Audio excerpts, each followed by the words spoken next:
L'une des grosses difficultés qu'ont souvent les pianistes débutants, c'est la capacité à pouvoir transposer. C'est-à-dire prendre un morceau qui est dans une gamme, par exemple en gamme de Do majeur, et le jouer par exemple en gamme de Mi bémol majeur.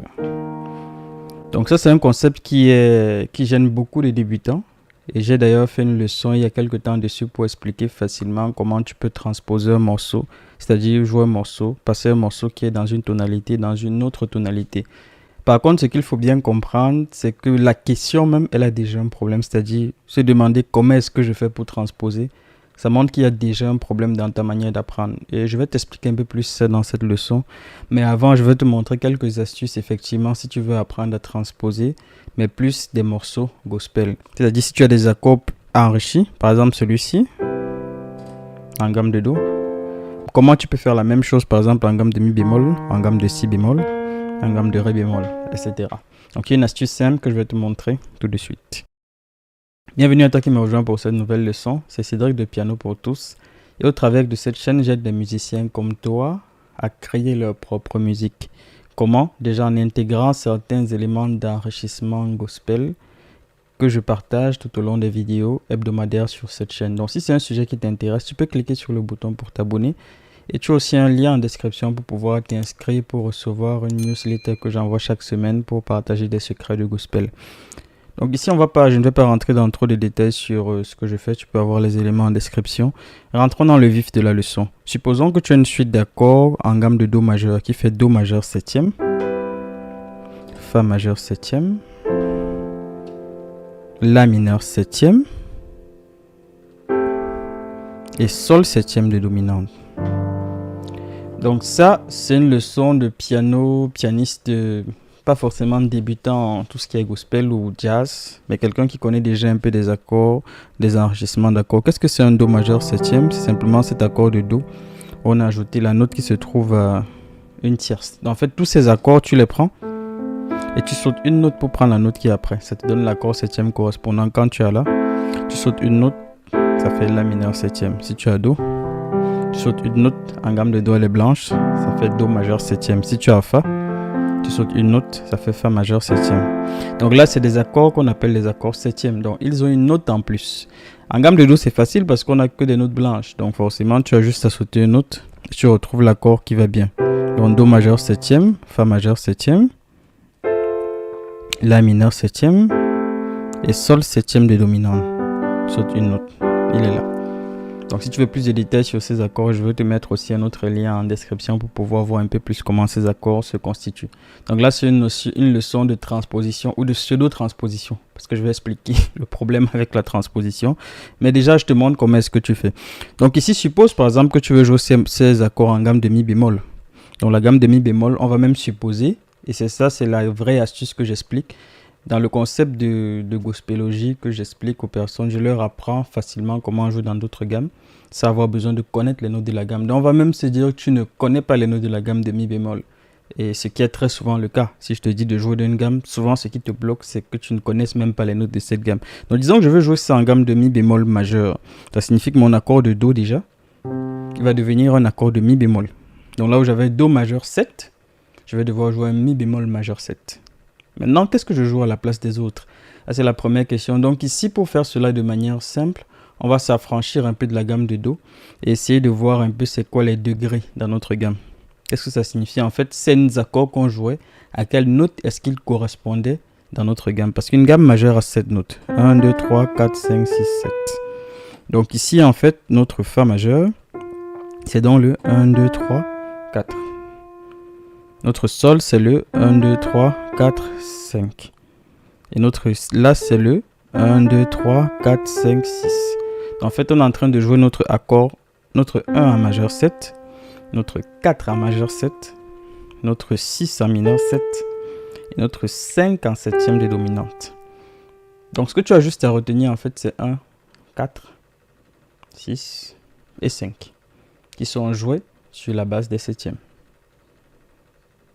Donc ça, c'est la première astuce que j'avais déjà donnée dans une première leçon. Et si tu n'as pas vu cette leçon, effectivement, il faut mieux que tu ailles voir cette leçon pour bien comprendre. Parce qu'ici, sinon là, ça va aller un peu vite pour toi. Et ce que je vais présenter ici, on est sur des accords enrichis. Donc on a déjà dépassé le simple stade de je retrouve les accords. Mais ça, c'est l'astuce de base. Ça fait donc que toi, tu dois jouer en gamme de mi bémol le 1. Ensuite, le 4 de mi bémol. Comment tu trouves le 4 de mi bémol? C'est assez simple. Le 4 d'une note noire, tu sautes une note noire. Il est là. Donc le 4 de mi bémol, ça va être la bémol. Donc, ça, si tu ne connais pas tes accords, tu as une astuce aussi pour les retrouver que j'ai aussi partagé dans la leçon que j'ai faite avant et que je partage plus en détail dans un cours qui s'appelle fluidité musicale pour pouvoir être libre vraiment de tes gammes et jouer dans toutes tes gammes comme si c'était la gamme de Do. Mais voilà, ici le plus rapide c'est pour toi d'apprendre déjà tes accords pour voir à peu près comment ils sont. Donc mi bémol, la bémol majeur, il est là, c'est ton 4. Et après, qu'est-ce que j'ai? J'ai le 6 et après j'ai le 5. Déjà, comment je trouve le 5? Pour trouver le 5 il y a un ton du 4. Il est majeur aussi. Et donc après, le 6 qu'on va voir comme accord, ça va être... il a un ton du 5. Donc je suis à 4, si je prends un ton, j'ai le 5. Si je prends un ton, j'ai le 6. Donc cette astuce de pouvoir retrouver le 4 de la gamme dans laquelle tu es en train de jouer, c'est une astuce globale que tu vas prendre parce qu'à partir du 4, tu peux retrouver le 5. Tu peux retrouver le 6, tu peux même retrouver le 3. Et le 2 à partir de la composition des gammes. Donc ça te fait que tu retrouves facilement les accords que tu veux jouer sans avoir besoin de te demander c'est quoi les notes de la gamme. Supposons par exemple que je t'avais dit qu'on le fait en gamme de la bémol. Allez, il est où le 4? Il est là. Donc ça aurait fait la bémol majeur, ré bémol majeur, le 5 aurait été mi bémol et le 6 un ton fa mineur. C'est tout. Donc ça c'est le principe de base qui te permet de jouer facilement ces accords là, de pouvoir les prendre, les jouer dans une autre gamme. Mais il y a une étape intermédiaire où tu mets quand même les chiffres. Ça j'en parle un peu plus à la fin de la leçon parce que j'en ai parlé dans les leçons précédentes et je vais t'expliquer un peu plus en détail le souci avec la transposition telle que tu la connais aujourd'hui. Donc à partir de cela, on n'a pas encore fait le sens gospel. Maintenant, comment est-ce que tu arrives à mettre les septièmes ici? L'astuce qu'on présente souvent, c'est que comme tu as joué ces accords ici, tu essaies de trouver quelle note tu vas prendre pour que ça fasse un majeur septième pour la rajouter en plus. Sauf que ça, quand tu débutes, c'est chaud. Parce que quand tu débutes et que tu dois jouer comme ça, tu vas te dire, mais c'est quoi la note déjà? 3 notes, c'est un peu chaud. Il faut encore que tu en rajoutes une quatrième et que tu cherches en plus quelle est cette note quatrième parce que le but c'est que tu arrives à faire cela sans avoir besoin de trop te prendre la tête. Donc ici on ne va pas utiliser la méthode de je cherche la septième, est-ce qu'elle est majeure, est-ce qu'elle est mineure pour la poser. Ça fonctionne, je le fais aussi, mais ce n'est pas la méthode que je vais t'expliquer ici parce que si tu démarres, ce n'est pas la méthode qui te permet d'aller le plus vite. La méthode qui te permet d'aller le plus vite, c'est une méthode de dissociation des accords. Qu'est-ce que ça signifie? Que ton Do majeur ici, c'est simplement le voir comme un Do à gauche et un Mi à droite. Donc là, écoute bien. Ici, ça demande une deuxième nuance assez particulière par rapport à ce que je viens de t'expliquer au départ. Donc je joue Do et je joue Mi mineur. Ça signifie que ma main gauche joue bien le 1. Ma main droite, elle joue quoi? Elle joue mon 3. C'est là où ça devient technique. Mon Fa majeur 7, il est là. Ma main gauche joue mon 4. Ma main droite, elle joue quoi? Mon 6. Ça signifie que cette suite d'accords, si je vais jouer une autre gamme, je fais Do majeur 7 vers Fa majeur 7. Je suis en train juste à ma gauche de prendre 1, 4, ma droite de prendre 3 et 6. Supposons que je suis en gamme de Mi bémol. Mon 3 il est où? C'est lui que j'ai quand je joue mon majeur, il est là. Mineur, Sol mineur. Mon 6 il est où? C'est lui que j'ai là après mon 5 qui est là. Donc en fait je ferai 3, 6. Pendant que ma main gauche fait un 4. C'est là où c'est technique parce que ta main gauche doit faire autre chose que ce que fait ta main droite. Oui, tu sais, c'est là où tu commences à patiner. Tu dis, oulala, tu me disais que c'était plus facile, mais est-ce que ce n'est pas plus compliqué? Oui et non, parce qu'il faut bien que tu arrives à désolidariser tes mains à un moment. Donc, quelque part, tu as juste à te concentrer sur des accords à 3 notes d'un côté avec ta main droite et à main gauche, tu fais autre chose. Donc, au début, ton cerveau va pas comprendre ce qui lui arrive parce qu'il va se dire, je joue deux choses différentes. Mais au fur et à mesure que tu vas le faire, tu vas développer ce qu'on appelle aussi un concept d'indépendance des mains. C'est parce que tes mains seront en train de faire des choses un peu différentes et plus tard, ça va t'être utile. Donc, il vaut mieux commencer ainsi, c'est un très bon exercice. Donc, je fais 3 et après, je fais 6. Donc, je n'ai pas à me demander forcément, oui, est-ce que je joue l'accord majeur 7? On s'en fiche ici, je joue 1, 4 à gauche et 3, 6 à droite. Et je fais la même chose. Donc, ce qu'il faut ici retenir, c'est que ce qu'on a vu au début, c'est ta main gauche qui va se charger de ça. Donc, le 1, 4, 6, 5. ma main gauche qui s'en charge. Donc ici, ça fait 1, 4, 6, 5. Maintenant, la main droite, elle se charge de quoi? Elle se charge de 3. Ensuite, elle se charge de 6. Ensuite, elle se charge de 1. Alors, ça, c'est facile.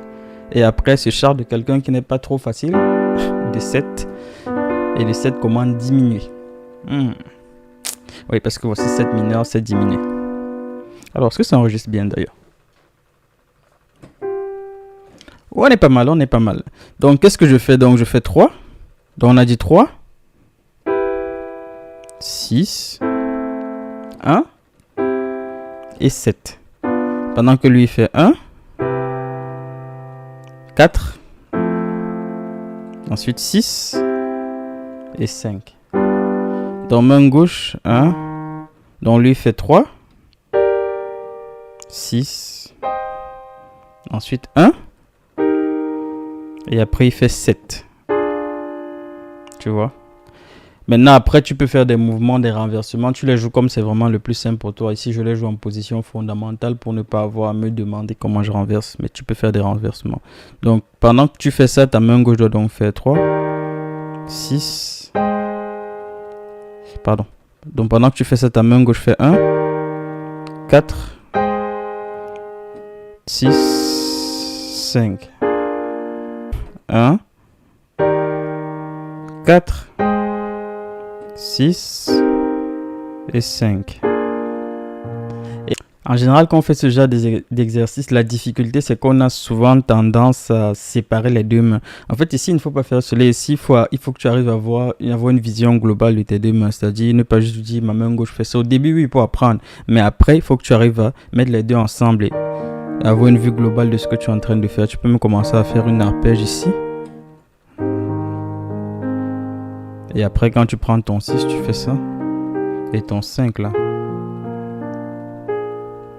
Donc, de cette manière, tu arrives à voir un peu plus comment tes accords se mettent ensemble. Et ça, tu peux le déplacer dans n'importe quelle gamme. Donc là, je l'ai pris pour mi bémol qui est note noire. Supposons qu'on avait voulu le faire en gamme de sol majeur, par exemple. Si je suis en gamme de sol majeur, ma main gauche, on a dit, elle prend quoi? 1, 4, 6, 5. Il est où le 4? Le 4 d'une note blanche, tu as juste à laisser deux notes blanches, il est là. C'est la distance d'une carte.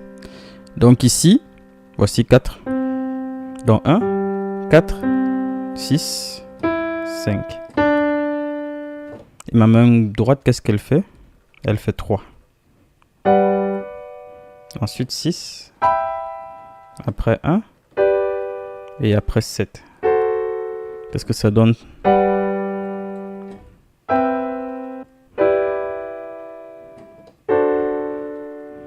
Et on revient après à lui.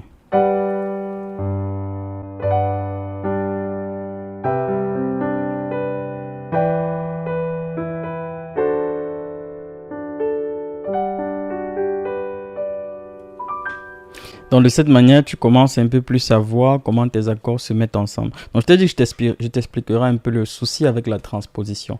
Maintenant, il est où le problème avec la transposition? En fait, cette question elle a déjà un problème parce qu'à la base, elle témoigne d'une mauvaise méthodologie. Pourquoi? Parce qu'elle témoigne du fait que tu es déjà dans une gamme et tu essaies de te déplacer dans une autre gamme. Tu me diras, mais c'est normal, c'est ce qu'il faut. Tu as un morceau qui crée une gamme, tu essaies de jouer une autre gamme, oui. Mais sauf qu'il y a une approche qui est complètement différente et qui est beaucoup plus puissante, qui est de ne pas jouer en gamme. Certains pianistes pourraient dire jouer en mode, parce que les pianistes gospel ne jouent pas en gamme à la base, ils jouent pour la plupart en mode. Ou alors, tu peux seulement te dire que tu joues dans une gamme universelle. Donc en fait, une gamme universelle qui n'a rien à voir avec les gammes que tu connais, dorées, etc. Tu peux voir en fait cette gamme universelle comme cette notation numérique que je t'ai donnée. Donc ça signifie quand tu regardes une partition, tu ne dois plus voir les accords qui sont écrits, mais tu dois voir les degrés dans une gamme universelle. Donc ça doit devenir tellement inconscient pour toi que quand tu lis Do, en gamme de Do, tu ne vois plus Do, tu vois 1. Et ça fait en fait que toi, tu n'es plus en train de te dire je suis en Do, il faut que je passe dans une autre gamme. Mais tu te dis j'ai le 1, comment je le joue? Donc il n'y a plus de notion de Do, de Fa, de Ré, de La quand tu es en train de jouer. Parce que quand tu lis, tu vois directement la notation. Par contre, ça ne se fait pas tout seul. Je dis souvent, ce n'est pas parce que c'est une compétence inconsciente que ça se fait tout seul. Il faut le temps de le travailler, donc il faut que tu t'habitues à prendre un morceau dans une gamme et à le retranscrire en notation numérique avec plusieurs exercices, de sorte en fait que ça devienne quelque chose de tellement facile pour toi que lorsque tu vois un morceau, tu ne vois plus la gamme. Et de cette manière, tu n'auras plus besoin de transposer. Parce qu'à la base, tu ne seras plus en train de dire je suis en Do, comment je joue en Fa, tu seras seulement en train de dire je suis en 1. Et en Fa, le 1 c'est quoi? C'est Fa. En fait, le problème il n'existe plus. Donc tu as supprimé le problème par une autre approche méthodologique. Ce n'est pas facile, mais c'est assez simple. C'est assez simple. Si tu veux aller plus loin, ça c'est le concept de base gospel qui est un concept fondamental pour jouer à l'oreille, pour jouer sans partition. Je ne connais pas de pianiste gospel qui joue sans partition, qui ne connaissent pas ce fonctionnement-là. C'est un fonctionnement qui est très très classique, très très basique. Et j'ai des cours qui le développent un peu plus une fois de plus. Sinon, tu peux juste aller sur Internet, tu cherches Number System. Ou voilà, tu vas avoir beaucoup de choses qui sont dites dessus. C'est comment est-ce que tu retranscris ton morceau avec des nombres pour être plus à l'aise et beaucoup plus libre des partitions. Donc j'espère que cette leçon t'a plu. C'est le cas, laisse un j'aime et surtout n'oublie pas que tu n'as pas besoin de transposer. Tu as besoin d'apprendre le number system pour pouvoir jouer de façon libre dans toutes tes gammes et pour tous les morceaux. Donc si tu transposes encore, arrête dès maintenant et pars sur une autre méthodologie qui va te franchir de la transposition. Allez, ciao.